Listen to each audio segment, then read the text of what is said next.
कंदौ गुरुपद कंज कृपा सिंधु नर रूप हरि महामोहतम पुंज जासु वचन रवि करने कर। भक्तगणों को तथा धर्म अनुरागियों को मेरा हार्दिक नमन। योग शिखोपनिषद कृष्ण यजुर्वेद अध्याय 1। देहावासन समये चिते यदद दी भवे यत ततत तदद एव भवैत जीव इत्यैव जन्म कारणम।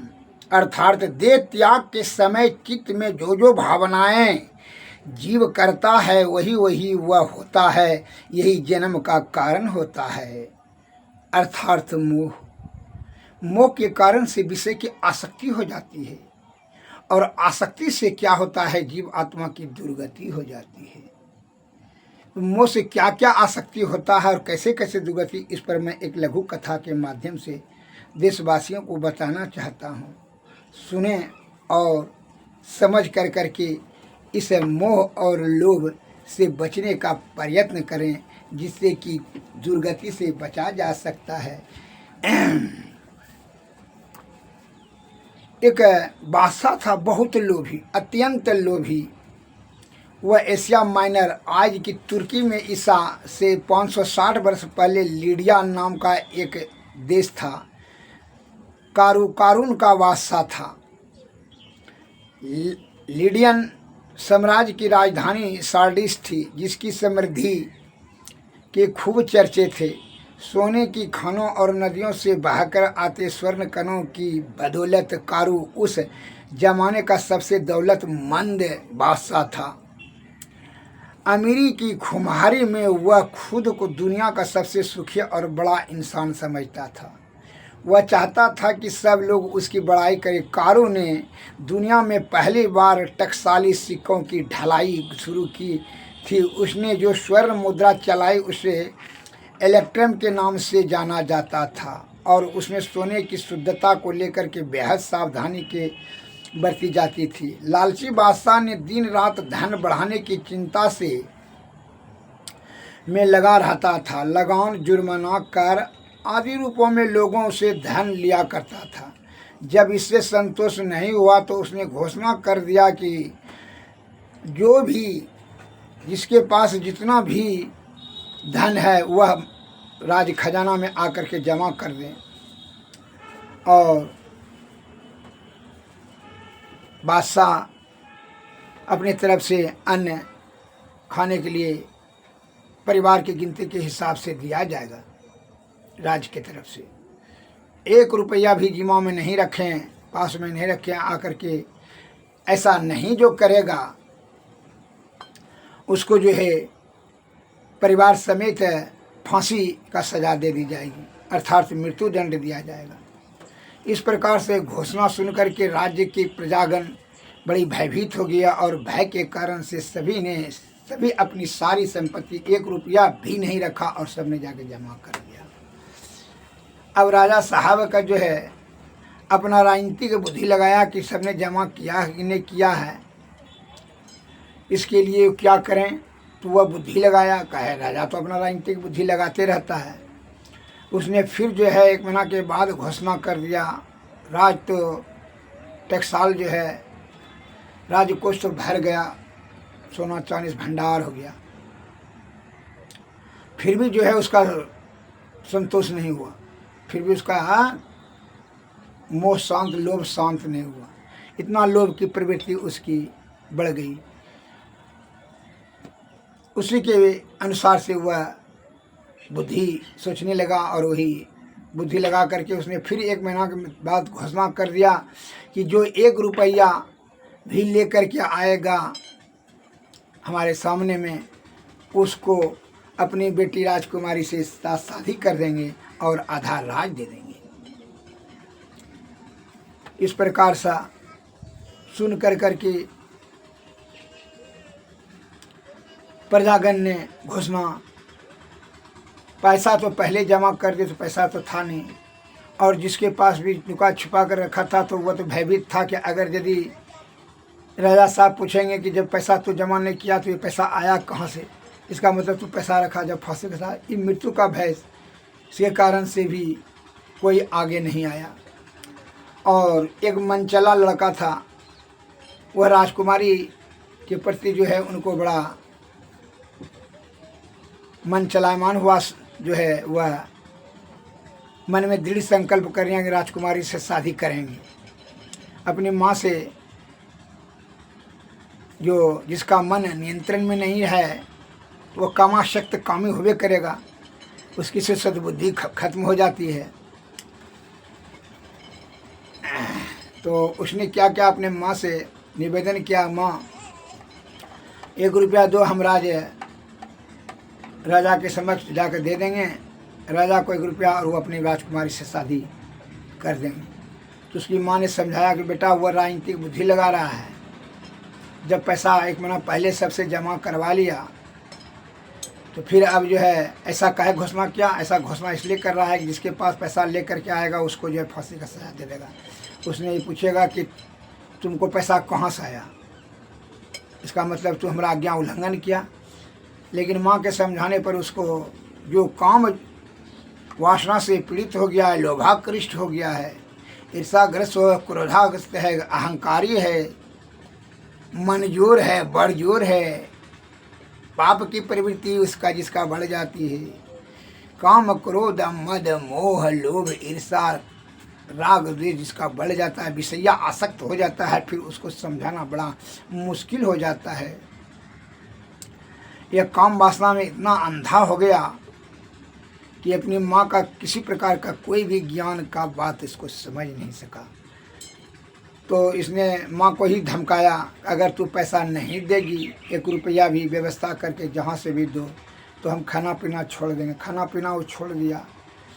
माँ तो चिंताग्रस्त, और उसने यह भी घोषणा कर दिया, लड़कवा ने कहा कि माँ अपना हम प्राण त्याग देंगे, भूख प्यास से और जहर खा लेंगे अगर तू पैसा नहीं दिया। तब तो माँ का तो हृदय जो है बेचैन हो गया। अब तो वह बेचारी चिंता से जो है वह व्याकुल हो गई कि बड़ा मुश्किल है कि बेटा जो है अब तो मृत्यु को आत्महत्या कर लेगा, बड़ा मुश्किल है। तो अब क्या क्या जाए। तो ज्ञानी जन के पास में गए, बुजुर्गों के पास, कहा कि देखिए मेरा बेटा कहता है।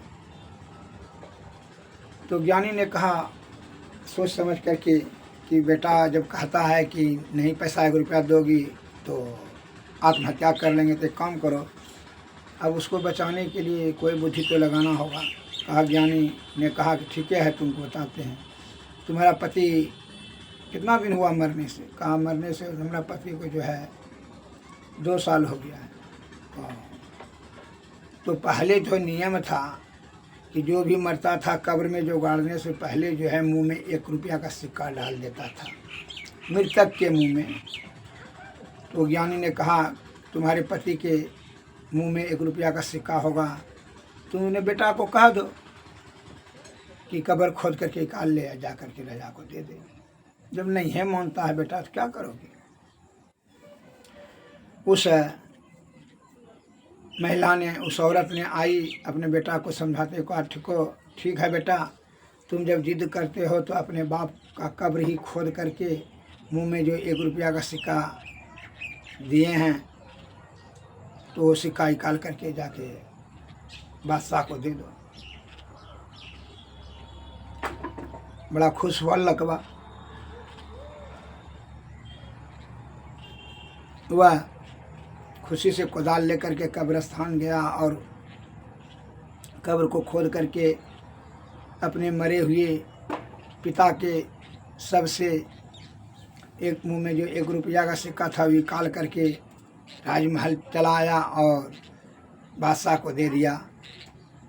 बादशाह ने पैसा देखा तो 1 रुपया का सिक्का, बड़ा खुश हुआ और फिर तुरंत क्रोध हुआ। कहा क्रोध से कि जब 1 महीना पहले जब सभी आदेश सभी को दे दिए थे कि 1 रुपया भी निकलेगा जिसके घर से उसको परिवार समेत फांसी का सजा देंगे, तुम पैसा कहाँ से लाया।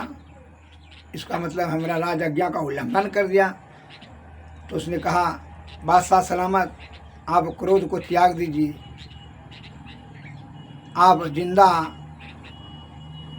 आदमी के लिए यह आपका घोषणा था, सभी रुपया जमा कर जाए। हम अपने पिताजी, हमारा मरा हुआ 2 साल हो गया, उनके कब्र को खोद करके मुँह से वही 1 रुपया का सिक्का निकाल करके आए हैं लेकर के आपकी राजकुमारी से शादी करने के लिए, आपके घोषणा के अनुसार।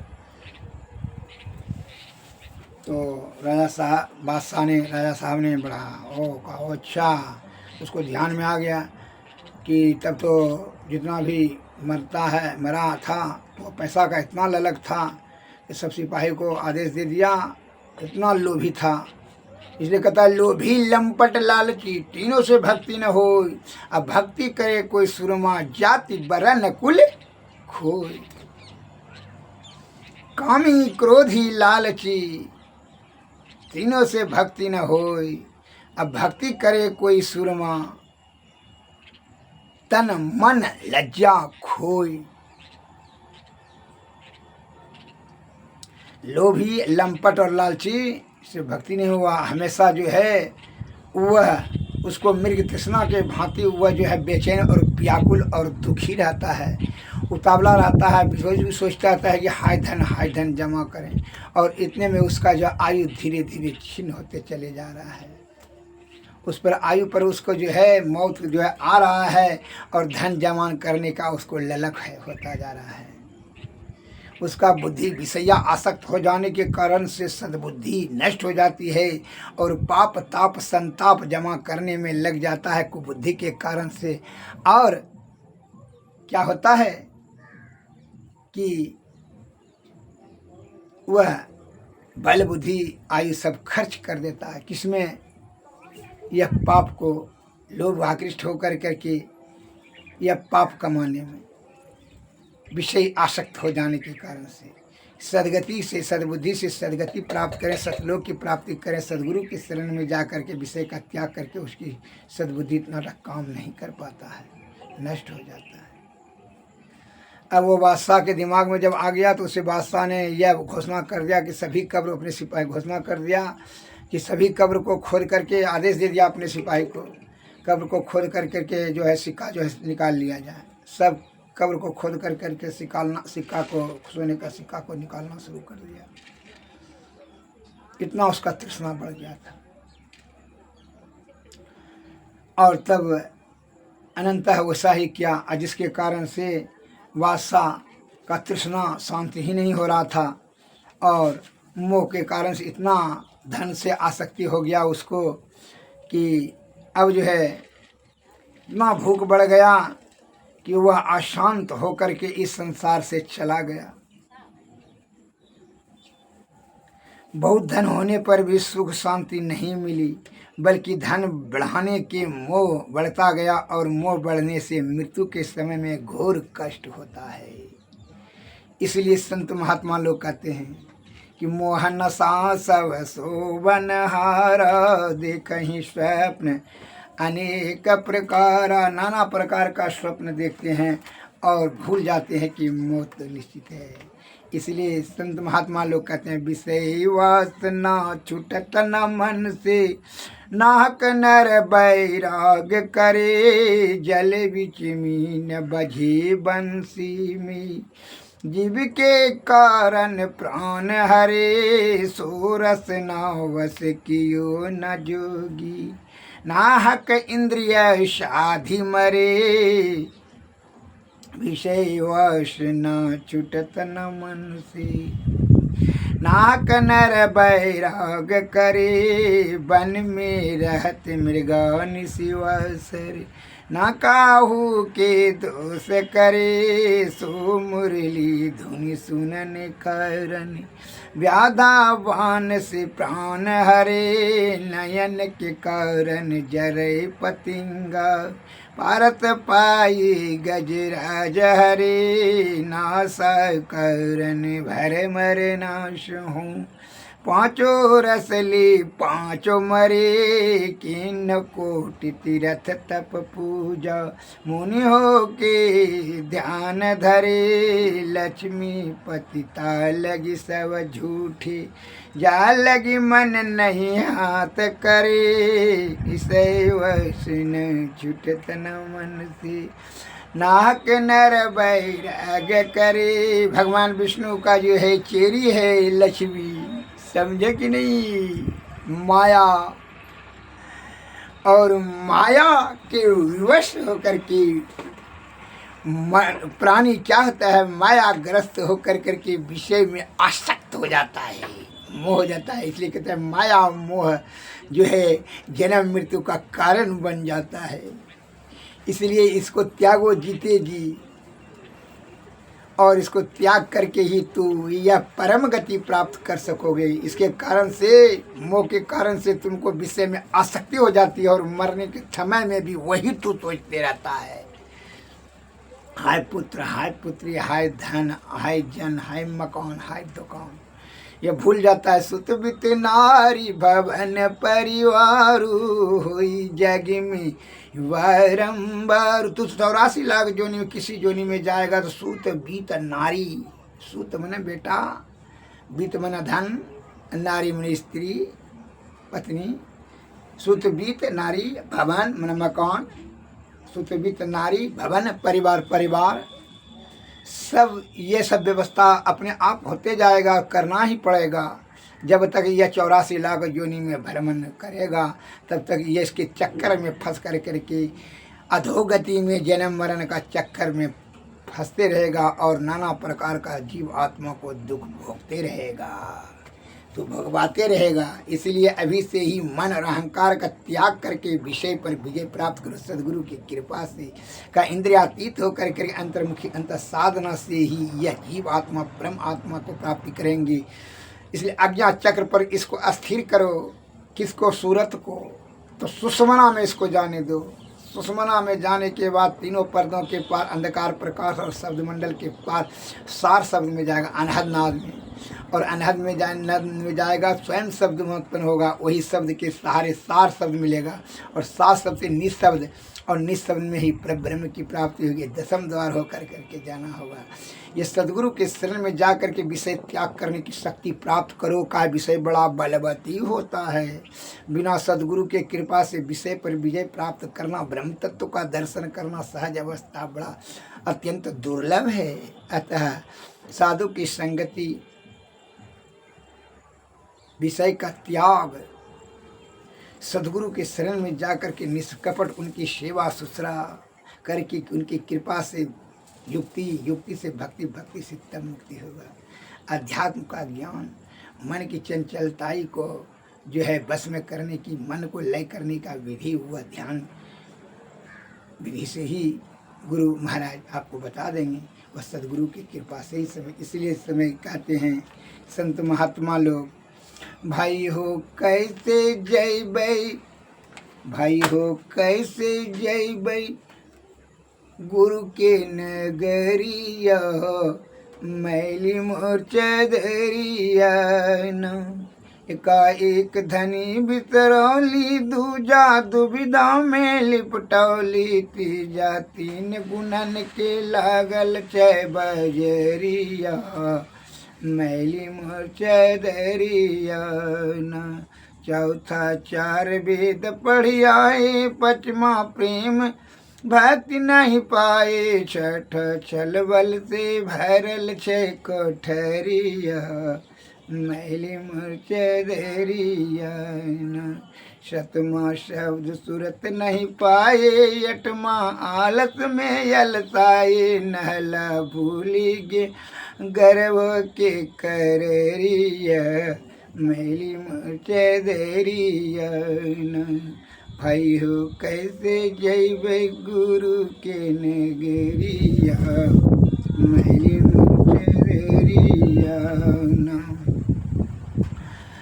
दहला दसो द्वार जब जैबे, जम के पहिराव देख डरैबे, कर्मा एको पहर न कैला ज्ञान बिचरिया, मैली चदरिया बरमा वर वर चेताए कहलन गरीब दास समझाए तेरमा जाना होगा जम घर कचहरिया मैली चदरिया भाइयों कैसे जैवे गुरु की नगरिया मैली चदरिया।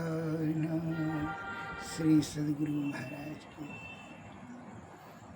गर्भपिंड में जो प्रकृति से प्रकरार किए थे कि वहाँ जा कर के सदगुरु से कृपा प्राप्त करके युक्ति से यह तीनों पर्दों के पार ब्रह्म की प्राप्ति कर लेंगे, लेकिन यहाँ हम मोहग्रस्त होकर के विषय आसक्त हो गए और विषय के आसक्ति के कारण से जीव आत्मा की दुर्गति तो पुरवा रहा है। और यहाँ किस प्रकार से तो जो है काम क्रोध मद मोह लोभ ईर्षा राग द्वेष के चक्कर में फंस गया। यह ज्ञान इंद्रियां जो रूप रस गंध शब्द स्पर्श के आधारभूत हो कर करके इसको मान कर करके तू विषय आसक्त हो गया। विषय की आसक्ति का त्याग कर करके का विषय के परे ईश्वर है। आसक्ति का त्याग, साधु की संगति, अध्यात्म का ज्ञान, सदगुरु की कृपा से ही आपका जीव आत्मा का कल्याण होगा, परब्रह्म की प्राप्ति होगी। श्री सदगुरु महाराज की जय। इसलिए उनके शरण में जाइए। किनके शरण में? सदगुरु के शरण में। संत महात्मा लोग कहते हैं मोरे जिए राव बड़ा, विषय भोगी प्राणी यही सब कहता है क्या? मोरे जिए राव बड़ा यंदेशवा मुसाफिर जहियों कौनी। उसको संदेह के घेरे में चला जाता है, माया के तरफ जाएं कि माया को छोड़ कर करके ब्रह्म की तरफ जाएंगे। इसलिए इंगला पिंगला में घुसने लगता है। यह तीन इंगला पिंगला और सुषमना, बीच में सुषमना नाड़ी। तो इसलिए कहता है कि बायां दायां इंगला पिंगला है। अरे तीन यहाँ मार्ग फुटा है, यह केंद्र बिंदु पर आज्ञा चक्र पर, इसी जगह बहुओं के बीच में इसी को अज्ञात चक्र केंद्र बिंदु कहा जाता है। यहाँ तीन मार्ग फुटा है, इंगला पिंगला और बीच में सुषमना। तो सुषमना नाड़ी में जाने दो। किसको? सूरत को, जीवात्मा को। तब यह तीनों पर्दों के पार सुषमना नाड़ी में। इसलिए कहता है सुषमना ही तीर्थ है, सुषमना ध्यान ही परम गति है, सुषमना ध्यान ही सर्वश्रेष्ठ ध्यान है। जब तक सुषमना में ध्यान, इंगला पिंगला का सुंदर स्त्री, कामनी, कंचन, सुरासुनी, मकान, दुकान, ये सब माया मोह के चक्कर में तू फंसेगा। तब तो उसके कारण से तुम्हारा जीवात्मा अधोगति हो, दुर्गति में चला जाएगा, ये सब का चक्कर में। इसलिए उसका त्याग कर करके बीच सुषमना में जाएगा, सुषमना नाड़ी में जाएगा। और जो है विषय भोगी क्या कहते हैं? मोरे जिएरा बड़ा यंदेशवा मुसाफिर जयों कौनी। किस ओर जाए हैं भाई? हम बड़ा को बड़ा संदेह में है, संशय में है कि माया के तरफ जाएं कि ब्रह्म के तरफ जाएं, ब्रह्म के तरफ जाएं कि ब्रह्म के तरफ जाएं। विशेष सुख ब्रह्म सुख है। जब तक कि ब्रह्म सुख, विशेष सुख, इंद्रिया सुख को नहीं त्यागेगा तो ब्रह्म की प्राप्ति कैसे होगा? इसलिए ब्रह्म की प्राप्ति करने के लिए विषय का त्याग अति अनिवार्य है।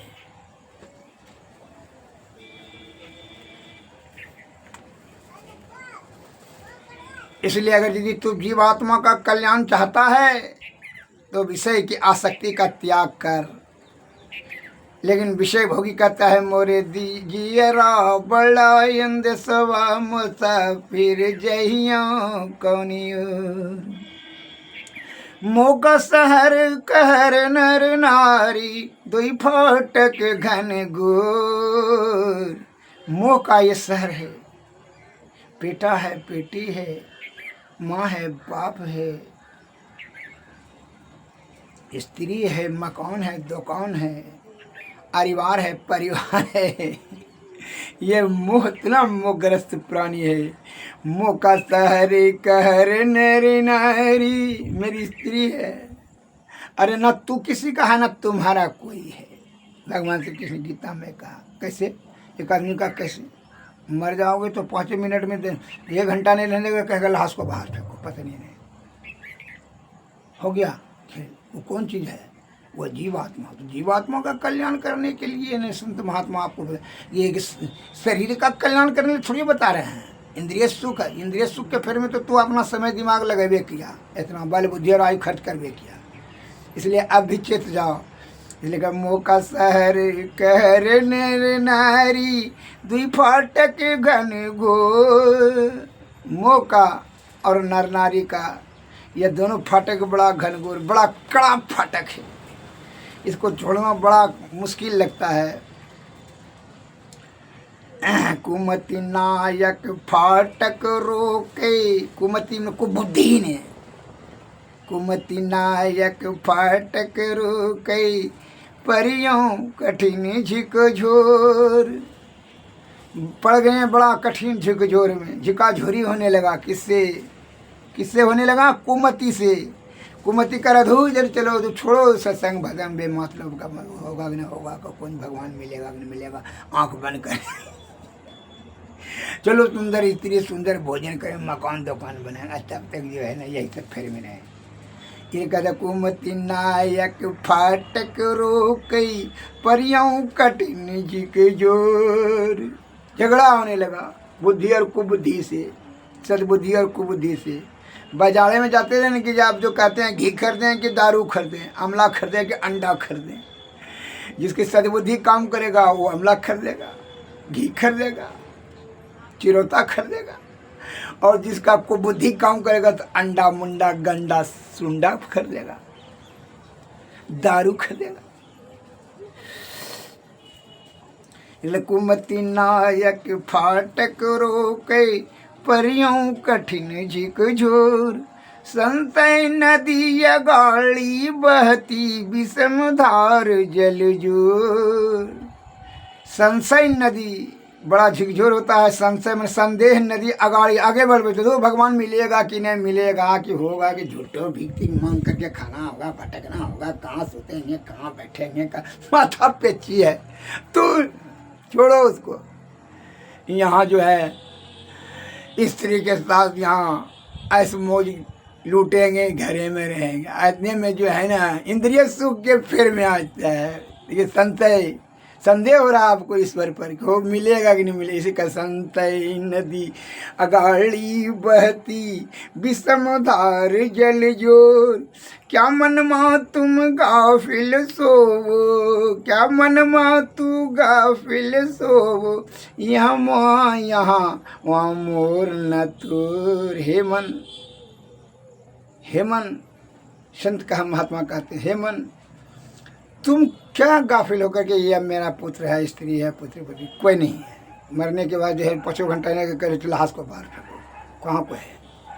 जिसको खुश करने के लिए तू ताउम्र तक समय लगा दिया, बल बुद्धि आयु सब लगा दिया, वो आपको दुख देने के लिए कदापि पीछे नहीं हटेगा। नाना प्रकार का कठोर शब्द बोलेगा, लात जूता एड़ा सा अलग से देगा, मन पर फुल्लित कर देगा, तुम्हारा धाराशाही कर देगा, यही दुर्गति पुरा देगा। तुम उसको सुख देने के फेर में हो, तुमको भीषण दुख का वही कारण बन जाएगा। क्या मन मातों का फिल तो यवा मोर न तोर। नित दिन प्रीत करो साहब से, नहीं न कठिन कठोर। काम दीवाना क्रोध है राजा, काम दीवाना क्रोध है राजा, बसई 25 चोर। इसमें जो है शरीर में 25 चोर है। 14 इंद्रियां, काम क्रोध मद मोह लोभ ईर्षा मत्सर राग द्वेष रूप रस गंध तब्द स्पर्श। आप जोड़ दीजिए, ये सब 25 चोरों ने मिल करके जो है जीवात्मा को घेर के रखा है। अब इसको इकल्ले कैसे देगा? काम दीवाना क्रोध है राजा, इस सब का एक काम दीवाना है, बड़ा प्रेमी, खूब सुंदर स्त्री है, इंद्रियां शिथिल हो गई जो आपका मन चलाए मन हो जाएगा, भाग जाइएगा।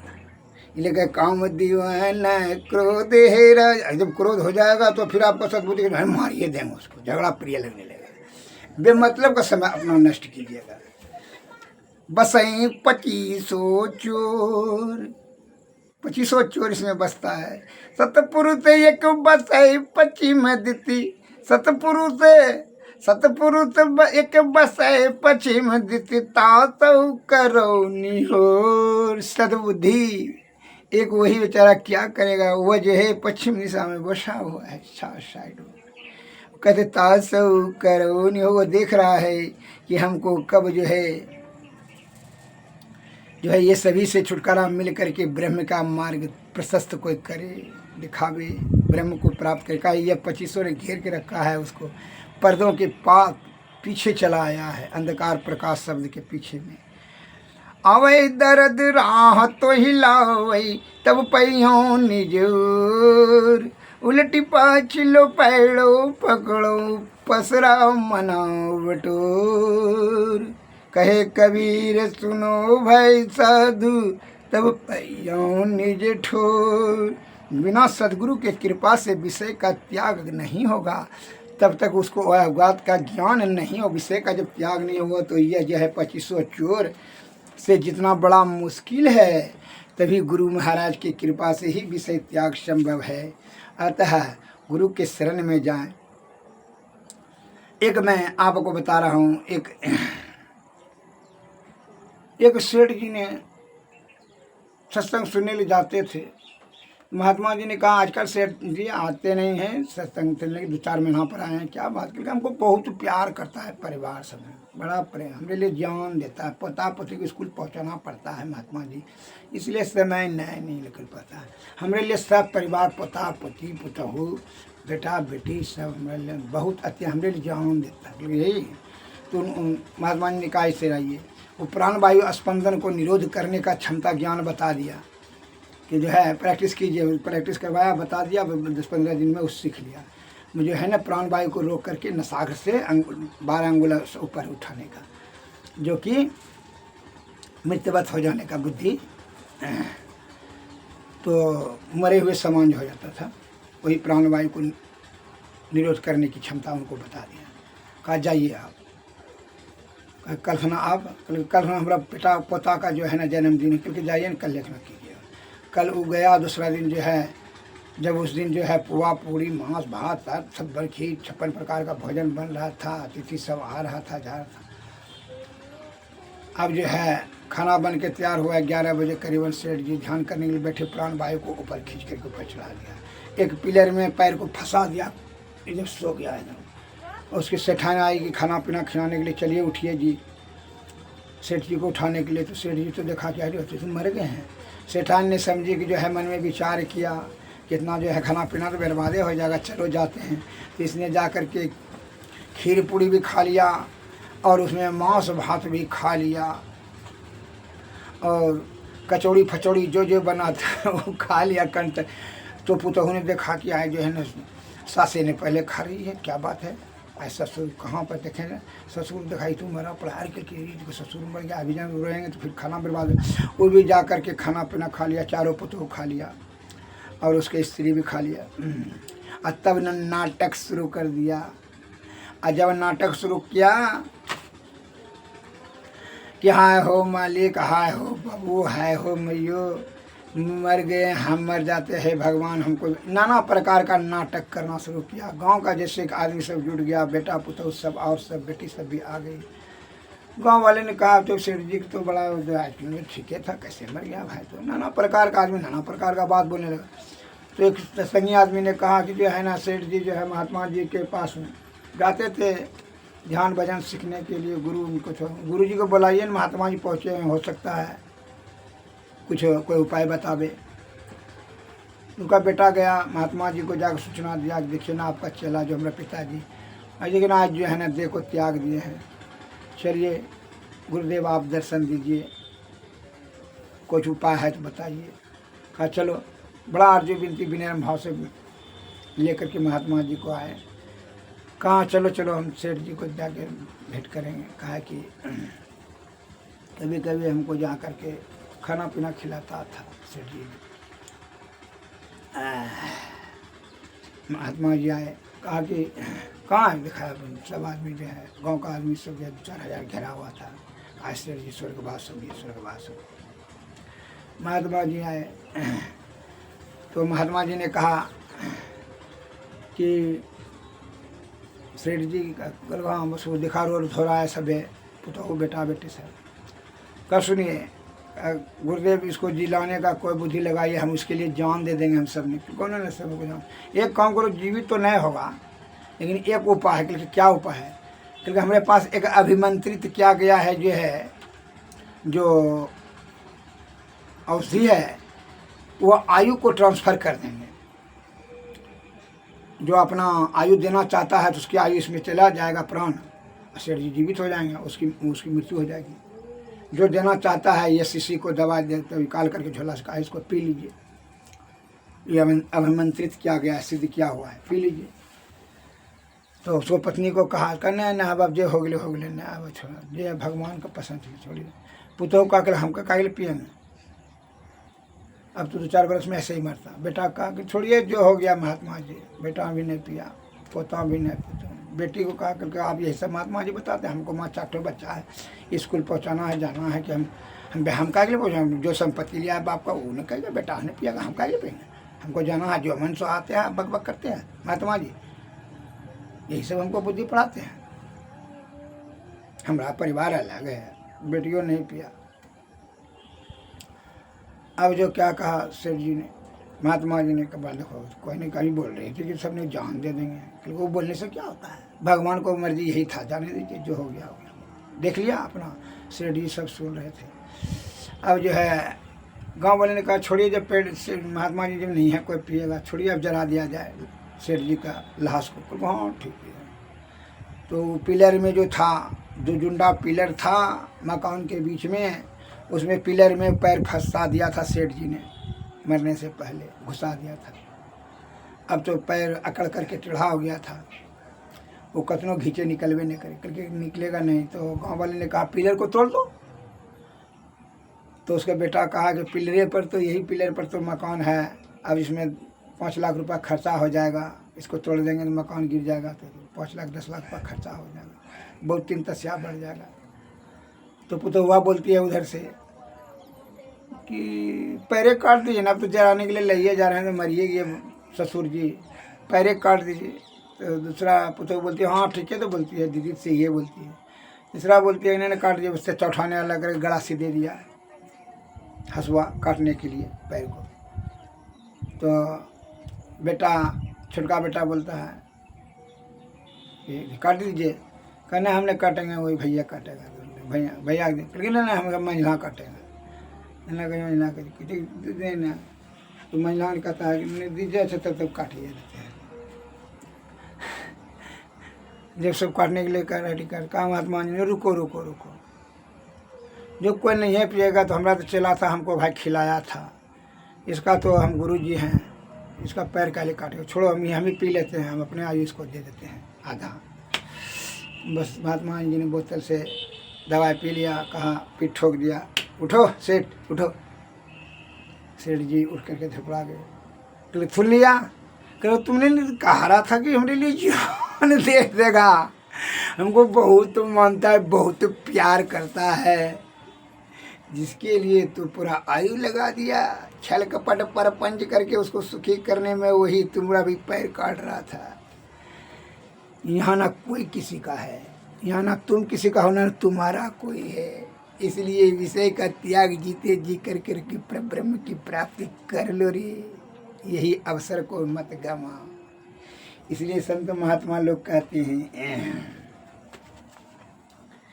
कि सदगुरु के शरण में जा कर के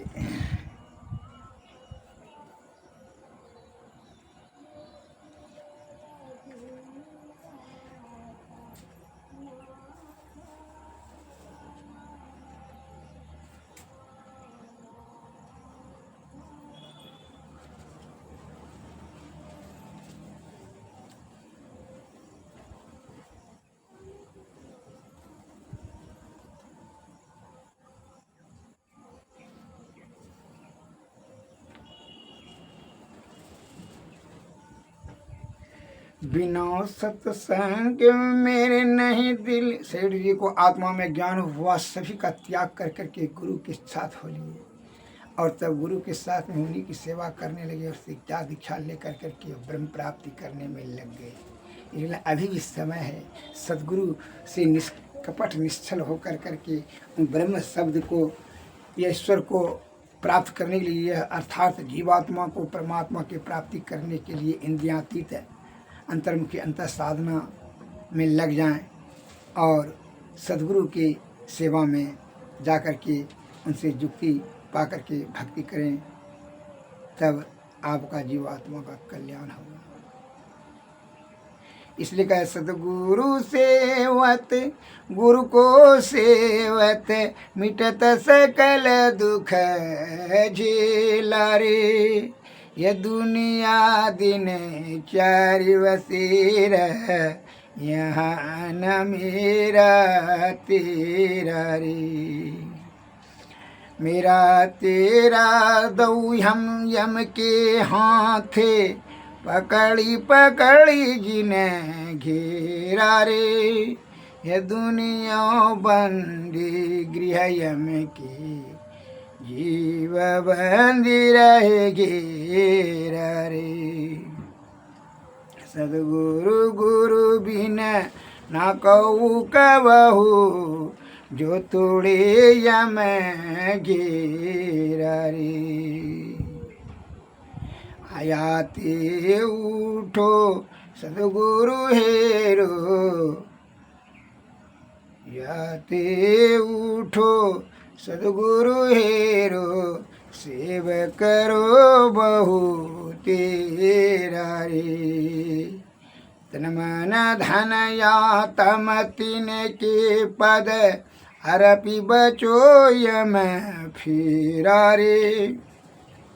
जागृत जिंदा सदगुरु जग में सब जिनको कर जोड़ा रे। बाबा सतगुरु देवी साहब जापद को मही चीरा रे। सदगुरु सेवत गुरु को सेवत मिटत सकल दुख झेला रे। श्री सदगुरु महाराज, श्री सदगुरु महाराज। तेरा मेरा का चक्कर छोड़िए, जीवात्मा का कल्याण करने हेतु सदगुरु की शरण में जाइए निश्चल निष्कपट होकर के। तब उनकी कृपा से युक्ति युक्ति से भक्ति भक्ति से मुक्ति।